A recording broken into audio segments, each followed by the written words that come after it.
अस्सलाम वालेकुम जी, फाक है फ्रॉम आरबीएस। आरबीएस ने पिछले अरसे में काफ़ी हाउसिंग प्रोजेक्ट्स पर काम किया और वो प्रोजेक्ट्स एनओसी अप्रूव थे और उनके डेवलपर्स बहुत स्ट्रॉन्ग थे। बट आज हम जिस प्रोजेक्ट के बारे में बात करने जा रहे हैं, उस प्रोजेक्ट का मेरे ख्याल से की लोकेशन की बात करें, अगर हम उसके डेवलपर्स की बात करें, उसकी डेवलपमेंट की बात करें, उसके अंदर इंफ्रास्ट्रक्चर की बात करें, तो मैं ये कह सकता हूँ कि ये एक ऐसा प्रोजेक्ट है जिसकी कनेक्टिविटी, इसकी लोकेशन और स्पेशली इसके अंदर जो रेंटल्स हैं, जो आरओआई है, वो इतना स्ट्रॉन्ग है कि वो किसी और हाउसिंग प्रोजेक्ट ने आज तक अपने क्लाइंट को नहीं दिया। मेरे साथ आज मौजूद हैं उस्मान रियाज, जो कि गुलबर्ग ऑफिस में हमारे बेस्ड हैं। आज इनसे हम बात करते हैं कि गुलबर्ग के अंदर ऐसी कौन सी अपॉर्चुनिटीज हैं जिनको हमारे जो प्रेस्टिजियस क्लाइंट्स हैं वो अवेयर करके हाईएस्ट आरओआई ले सकते हैं, रेंटल्स ले सकते हैं। तो जी उस्मान, कैसे हैं आप? अल्हम्दुलिल्लाह। अच्छा फाक, देखें जैसा कि आपने बात स्टार्ट की कि गुलबर्ग ग्रीन, ठीक है, गुलबर्ग ग्रीन की हमें क्यों ज़रूरत पड़ी एक ऐसी हाउसिंग सोसाइटी के साथ काम करने की। डेफिनेटली हमने ऑलरेडी भी बहुत सारे अथेंटिक प्रोजेक्ट्स के साथ काम किया है और बहुत सारी चीज़ों में डिलीवर्स भी हुई हैं। गुलबर्ग ग्रीन एक ऐसा प्रोजेक्ट है, सबसे पहले किसी भी प्रोजेक्ट की आपकी हमेशा उसकी अप्रोच मैटर करती है। और अगर हम अप्रोच वाइज देखें तो शायद ही पिंडी इस्लामाबाद के अंदर कोई ऐसा अप्रोच वाइज, वो भी सीडी अप्रूव प्रोजेक्ट होगा कि जिसकी अप्रोच आपकी हाईवे से जस्ट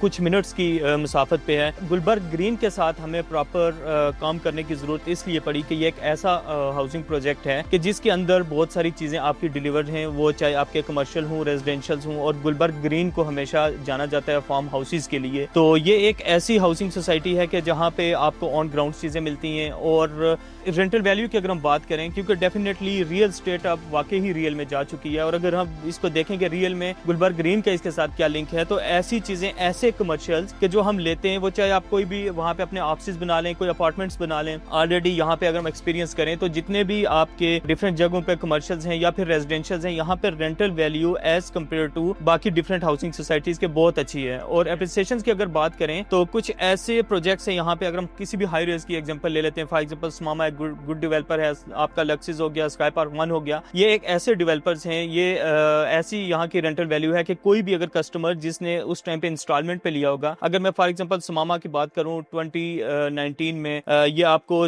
अप्रोक्स 4 मिलियन का यहाँ पे अगर 1 बेड मिलता था 563 स्क्वायर यार्ड फीट का, तो इस टाइम पे आपको ये तकरीबन 1 करोड़ 10 तक ये इसकी अप्रिसिएशन हो चुकी है। तो इट्स मीन कि जितने भी इन्वेस्टर्स हैं या कि फिर एंड यूजर हैं, उसके लिए ये प्रोजेक्ट बहुत ही ज्यादा सूटेबल है रेंटल वैल्यू के लिए और ऑन ग्राउंड के लिए, क्योंकि बहुत सारे चीजें बहुत सारी खराब हुई हैं। अगर हम लास्ट 3 ईयर्स 4 ईयर्स में देखें जो गुजरे हैं, कि बहुत सारे प्रोजेक्ट्स हाउसिंग सोसाइटीज ऐसी हैं उनके पास एनओसी नहीं है, फिर वो फाइल्स वाला सिस्टम। तो अब असल जो रियल स्टेट है, वो रियल की तरफ हम बात करें तो वो आपकी ऑन ग्राउंड चीज की तरफ जा चुकी है। तो उस्मान, अगर मैं गलत नहीं हूँ तो इसका मतलब ये है कि 2019 में जैसा आपने बताया कि 1 बेड का अपार्टमेंट जो है वो 40 लाख रुपए का कॉस्ट कर रहा था और अभी तकरीबन 1 करोड़ 10 लाख रुपए का है, तो उस टाइम पे उसका रेंट क्या था और अब उसका रेंट क्या है? अगर हम उस टाइम की उसकी रेंटल वैल्यू की बात करें तो अप्रोक्स आपका 25,000 पे था, ठीक है। और इस टाइम पे आपको अगर हम रेंटल वैल्यू की बात करें तो नॉन फर्निश्ड यहाँ पे हमें मिलता है तकरीबन 45,000 रुपये में। अगर हम फर्निश्ड की बात करें तो 65 में भी यहाँ पे आपको फर्निश यहाँ पे मिलता है। इसका मतलब ये है कि आप ये वाला जो 50 60 70 हज़ार रुपये रेंट तक आपको 5 मरले का घर मिलता है डिफरेंट एरियाज में, तो ये तो एक बहुत अच्छा रेंटल इनकम है। फिर अगर हम बात करें इस टाइम पे जो सबसे ज़बरदस्त हमारे पास जो डील आई है, रिसेंटली हमारा एक इवेंट हुआ है जिसमें डायरेक्टर गुलबर्ग ग्रीन्स के मिस्टर नासिर साहब भी वहाँ पे थे। उनकी भी एक स्पीच है जो आपने हमारे पेज पे भी देखी होगी। तो हमारे पास जो अपने कमर्शियल्स आए, ये आईटी हब्स के अंदर है। IT hubs basically in commercials को, इस एरिया को क्यों कहा जाता है कि जितनी भी आपकी आईटी कंपनीज हैं, यहाँ पे अगर आपकी कोई भी शॉप या कोई भी ऑफिस आपका मीन उस तरह अगर आपका रेंट डिफरेंट चीज़ों में नहीं लगता, तो आईटी कंपनी इसको अवेल करती हैं। क्यों? ड्यू टू सिक्योरिटी, ठीक है, ड्यू टू यहाँ पे आपका जो इंटरनेट का यहाँ पे स्पीड है जो कि चाहिए होती है हर आईटी कंपनी को, तो इसलिए इसको आईटी हब कहा जाता है। और इसमें हमारे पास अभी जो डील आई है, एक्सक्लूसिव डील है हमारे पास, अप्रोक्स 12 मरला कमर्शियल्स की, उसकी डिटेल तो आपने देखी होगी।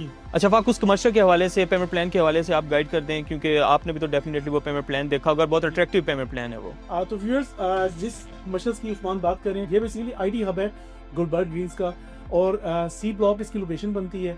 इसके अलावा पार्क एवेन्यू इस एरिया को नाम दिया गया है। यहाँ पर ऑन ग्राउंड पोजेशनेबल कमर्शियल्स मौजूद हैं, विच मीन्स क्या आज अगर पेमेंट कर रहे हैं, आप कल अपनी फिजिबिलिटी रेडी करवा के वहाँ पर कंस्ट्रक्शन स्टार्ट कर सकते हैं। आईटी हब इस एरिया को इसलिए कहा जाता है क्योंकि यहाँ पर मोस्टली आईटी कंपनीज जो है बेस कर रही हैं, पूरा प्लाजास उन्होंने रेंट पे लिए हुए हैं। स्पेशली अगर आप, मैं सबसे बड़ा नाम एक बार आपको बताऊँ तो टाइल का सबसे बड़ा जो एशिया का सबसे बड़ा हेड ऑफिस है वो इस टाइम पे गुलबर्ग ग्रीन्स के अंदर मौजूद है। मल्टी नेशनल कंपनीज जो है वो आईटी कंपनीज यहाँ पर इस टाइम पे बिजनेस अपना रन कर रही हैं। तो उस बेस के ऊपर अगर आप, जितनी बड़ी आईटी कंपनीज हैं, जो बड़े इन्वेस्टर्स हैं, जो अपनी इन्वेस्टमेंट को सिक्योर बनाना चाहते हैं, वो हमसे 50 बाई 60 प्लॉट का साइज है जो कि 333.3 स्क्वायर यार्ड्स बनता है। 3 लाख रुपए पर स्क्वायर यार्ड इसका रेट है। अगर वो ये अपॉर्चुनिटी अवेल करना चाहते हैं तो first come first serve basis के ऊपर ये हमारे पास अवेलेबल है। इसके अलावा ये टोटल नंबर ऑफ कमर्शियल्स जो है ये बहुत लिमिटेड है। ये ऐसी इन्वेंट्री नहीं है, ना ये कोई फाइल है जो कि हवा में है।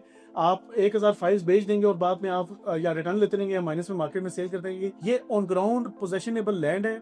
अपने प्लॉट आके आप जगह के ऊपर विजिट करें, उसको वहाँ से बाय करें। जो हमारा आरबीएस का ऑफिस है वो बिजनेस हब के अंदर मौजूद है। यहाँ पर हमारी टीम आपको असिस्ट करने के लिए मौजूद है। इसके अलावा गुलबर्ग ग्रीन्स में किसी भी तरह की आप रेजिडेंशियल एंटिटी लेना चाहते हैं, आप अपार्टमेंट लेना चाहते हैं, आप फार्म हाउसेज लेना चाहते हैं, आप कमर्शियल प्लॉट्स लेना चाहते हैं, आप बड़े हाई राइज के कमर्शियल प्लॉट्स लेना चाहते हैं, तो नीचे दिए गए नंबर्स पर हमसे रब्ता कर सकते हैं। हमारी टीम 24/7 आपको असिस्ट करने के लिए रेडी रहेगी। हमारे चैनल को लाजमी सब्सक्राइब करें और गुलबर्ग ग्रीन से कोई भी अगर आपको इन्फॉर्मेशन चाहिए इससे रिलेटेड, चाहे वो फार्म हाउसेज हैं, जो भी एंटिटीज़ हैं, आप हमसे रब्ता कर सकते हैं। हम आपकी क्यूरी में इंशाअल्लाह प्रॉपर्ली एड्रेस करेंगे। नॉट लाइक टिपिकल डीलर्स, हम आपको प्रोफेशनली इंशाअल्लाह गाइड करके बताएंगे कि आपके लिए कौन सी चीज़ ठीक है, आपके बजट में कौन सी चीज़ फॉल करती है, और इंशाअल्लाह आपको बाय करवा के देंगे और फ्यूचर में सेल भी करते हैं।